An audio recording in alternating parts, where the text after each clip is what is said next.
Hi students, अपना आज जो ये क्लास होने वाला है, बहुत दिनों के बाद में क्लास होने वाला है। इंग्लिश मीडियम क्लासेज में है, जो अपना माइक्रो ऑर्गेनिज्म के बारे में अपना ये जो चैप्टर है, इसको हम डिटेल में क्लासिफिकेशन यहाँ कर रहे हैं।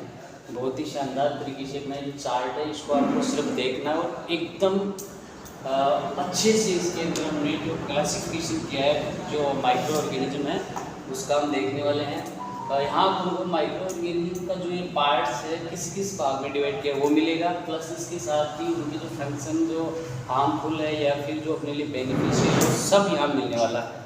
देखते हैं बच्चों, ध्यान से देखना किस तरह से इसके अंदर हमने क्लासिफिकेशन किया है। अपने चैप्टर वैसे तो चैप्टर 8th स्टैंडर्ड का है, बट हमने 11th स्टैंडर्ड तक इसके एग्जाम्पल्स दे रखे हैं। ठीक है, चैप्टर का नाम अपना micro organism friend and for. मतलब अपना जो माइक्रो ऑर्गेनिज्म है, ये हमारे लिए फ्रेंड भी होता है और मतलब शत्रु, दुश्मन भी होता है। तो फ्रेंडली तो किस प्रकार से है और दुश्मन किस प्रकार से है ना, वो सब कुछ अपन इसमें पढ़ने वाले हैं। सबसे पहले चैप्टर का जो नाम है उसको हमने यहाँ राइट कर रखा है। देखो, micro organism friend and for. ठीक है, इसमें देखो यहाँ से स्टार्ट करते हैं। सबसे पहले हम अगर माइक्रो ऑर्गेनिज्म है तो उसका क्लासिफिकेशन काइंड्स 10 फंजाई होता है। तो मतलब कितने टाइप के होते हैं? फंजाई होता है, एल्गी होता है, बैक्टीरिया होता है एंड प्रोटोजोआ। वायरस जो होता है एक अतिरिक्त होता है। इसका में ये देखा जाए तो माइक्रो ऑर्गेनिज्म का एक अलग से जो है वो क्लासिफिकेशन में आता है, क्योंकि ये लिविंग जो है उस पार्ट में नहीं होता है। ठीक है, वायरस जो है, बट फंजाई, एल्गी और बैक्टीरिया और प्रोटोजोआ है मेन। अब देखते हैं हम इसके अलावा इसके क्लासिफिकेशन के बाद में जो पर्पज है, इनके पर्पज क्या यूज हो सकते हैं, ध्यान देना। फर्स्ट में तो क्लासिफिकेशन किया इसका, अब पर्पज किस पर्पज से यूज कर सकते हैं? फ्रेंडली। सबसे पहला कौन सा है? फ्रेंडली। फ्रेंडली माइक्रो ऑर्गेनिज्म किस प्रकार से अपने लिए, ध्यान देना। फर्स्ट में है माइक्रो ऑर्गेनिज्म जो है वो फूड प्रिपरेशन।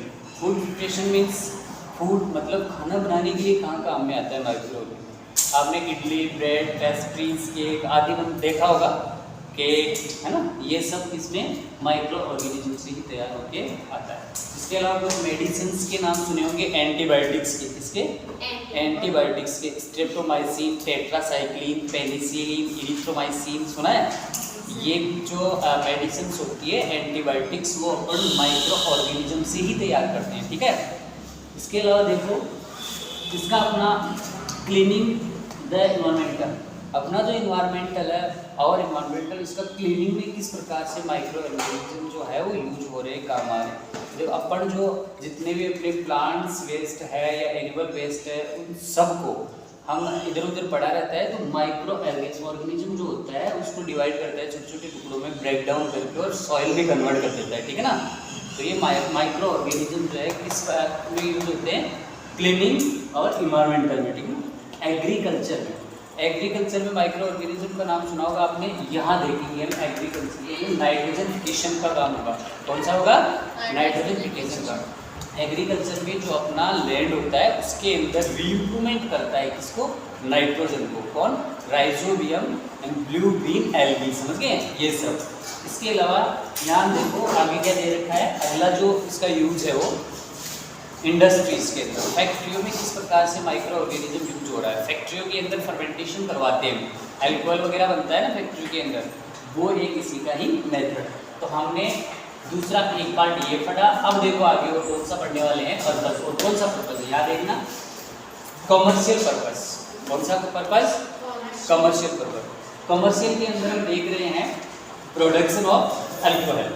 जानते हो अल्कोहल का मतलब जो अपना एक वाइन होता है, शराब होता है, उसके अंदर अल्कोहल जो है वो एक मेन कंपोनेंट होता है, वो तैयार होता है किसके द्वारा? माइक्रो ऑर्गेनिज्म के द्वारा। इसमें लिस्ट यूज होता है अगर देखा जाए तो।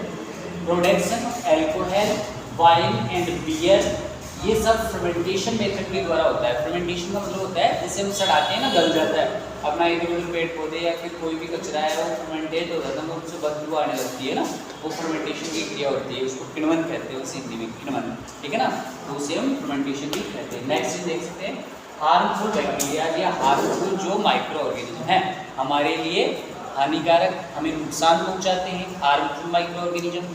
तो कौन कौन है? सबसे पहला माइक्रो ऑर्गेनिज्म है डिजीज इन ह्यूमन, मनुष्य के अंदर कौन सी बीमारियां क्रिएट करते हैं, ठीक है ना। तो कोलेरा नाम सुना होगा, उल्टी दस्त हैजा जो हो जाता है कोलेरा विब्रियो कोलेरी के द्वारा होता है, विब्रियो कोलेरी के द्वारा। और भी कई डिजीज जो ह्यूमन में होने वाली, जैसे पोलियो है, टीबी है ना, माइक्रो बैक्टीरियम ट्यूबरकुलोसिस से होने वाला टीबी है ना, तपेदिक जिसको कहते हैं। इसके अलावा क्या क्या है डिजीज इसमें हो रही है एनिमल्स में। एनिमल्स के अंदर देखो फुट एंड माउथ, पैर और मुंह के अंदर बीमारी होती है, किसमें? एनिमल्स में, पशुओं के अंदर। उसको हम क्या कहते हैं? एंथ्रेक्स। क्या कहते हैं? एंथ्रेक्स। तो कुल मिला के आपका हार्मफुल जो माइक्रो ऑर्गेनिज्म है वो ह्यूमन मनुष्य में, इसके अलावा एनिमल में, जानवरों में भी आ गया। इसके अलावा डिजीज प्लांट, प्लांट मतलब पौधों के अंदर भी ये होता है, जैसे सिट्रस कैंकर, नींबू के अंदर सिट्रस कैंकर करके डिजीज होती है, ठीक है ना। इस प्रकार से तो ये माइक्रो ऑर्गेनिज्म अपने अंदर भी हार्मफुल है, प्लांट में भी और एनिमल्स के अंदर भी हार्मफुल, मतलब हानि पहुंचाता है, किसी न किसी प्रकार से डिजीज क्रिएट करता है अपने अंदर। इसके अलावा आगे देखो क्या है, फूड पॉइजनिंग। नाम सुना होगा आपने कि खाना खाने के बाद में एब्डोमेन, पेट के अंदर बहुत तेज़ दर्द होता है, ठीक है ना, कई बार खाना खाने के बाद, उसको हम फूड पॉइजनिंग कहते हैं। ऐसा क्यों होता है? जो भी अपन फूड तैयार करते हैं उसको अगर लंबे समय तक, लंबे टाइम तक अगर रख देते हैं और वो इन्फेक्टेड हो जाता है माइक्रो ऑर्गेनिज्म से, किससे? माइक्रो ऑर्गेनिज्म से इन्फेक्टेड हो जाता है, तो उसमें क्या होता है, जो आपका फूड होगा उसको कैसे हम फाइंड आउट, मतलब पहचान करेंगे उसकी किस प्रकार से?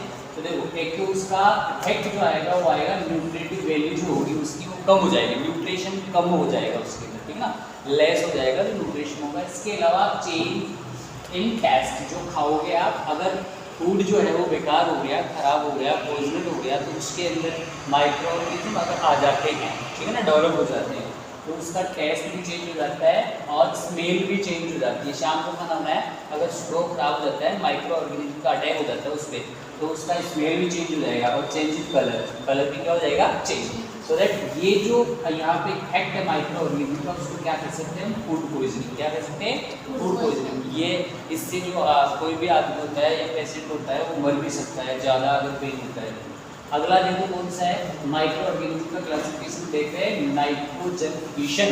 दैट मीन्स जो अपने और इन्वायरमेंटल में जो नाइट्रोजन होती है वो देखा जाए तो 78% होती है। कितना होता है? 78%। इसको प्लांट नहीं ले सकता डायरेक्टली, तो फिर क्या होता है? लेग्यूम जो प्लांट होते हैं, कौन से प्लांट? लेग्यूम जो प्लांट होते हैं, लेग्यूम प्लांट के अंदर बैक्टीरिया होता है राइजोबियम। कौन होता है? राइजोबियम। ये राइजोबियम 78% नाइट्रोजन को खाएगा, मतलब लेगा, और कुछ कंपाउंड बनाएगा जो सॉल्वेंट, मतलब एक तरह से घुले होते हैं, ठीक है ना, सॉल्यूशन लाइक होते हैं, उनको तैयार करके किसको देगा? अपने प्लांट को। कौन से प्लांट को? लेग्यूम प्लांट को। समझ के बात को?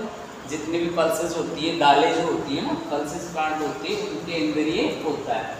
इसके अलावा हम आगे देखें, नेक्स्ट पॉइंट कौन सा है इसमें? देखो, माइक्रो ऑर्गेनिज्म क्या अपने जो फूड होते हैं उनको स्टोरेज करने के काम में किस प्रकार से आते हैं ना, फूड ट्रीटमेंट में कैसे काम में आते हैं, क्या ना, फूड प्रिजर्वेशन में। तो देखो, सबसे पहले फूड प्रिजर्वेशन में हम देखेंगे ऑयल। तेल जानते हो, अचार के अंदर ऑयल डाल के हम स्टोर करते हैं। अचार में तेल रहता है तब तक अपना अचार ठीक रहता है, और तेल अगर नहीं होता है, ऑयल नहीं होता है, तो क्या हो जाता है? माइक्रो ऑर्गेनिज्म अटैक कर देंगे और खराब हो जाएगा। तो इसका मतलब ऑयल द्वारा, है ना, बाय ऑयल फूड प्रिजर्वेशन कर पाते हैं। शुगर, बाय शुगर भी फूड प्रिजर्वेशन कर पाते हैं, जिससे माइक्रो ऑर्गेनिज्म से। इसके अलावा साल्टिंग, साल्ट मतलब समझ गए, जैसे जो होती है मछलियाँ और मांस जो होता है, ठीक है ना, उसके ऊपर जैसे हम देखते हैं तो ये क्या बोलते हैं, साल्ट जो है, नमक, उसको डाल के रखते हैं जो मांस बेचने वाले होते हैं ना, जिससे माइक्रो ऑर्गेनिज्म अटैक नहीं करते और वो उसका खराब नहीं होता है फूड। इसके अलावा स्टोरेज एंड पैकिंग, हम क्या कर सकते हैं? बड़े बड़े पैकेट या छोटे छोटे पैकेटों में आपने चिप्स की पैकिंग देखी है, उसके अंदर क्या होता है? माइक्रो ऑर्गेनिज्म अटैक नहीं करते, क्योंकि वो पैकेट के अंदर है, ठीक है ना। माइक्रो ऑर्गेनिज्म अंदर कैसे जाएंगे? तो इसका मतलब माइक्रो ऑर्गेनिज्म को दूर रख सकते हैं स्टोरेज एंड फूड पैकेजिंग द्वारा। इसके अलावा रेफ्रिजरेटर में भी अपन प्रोडक्शन रख सकते हैं, जिसका फूड का, किसका?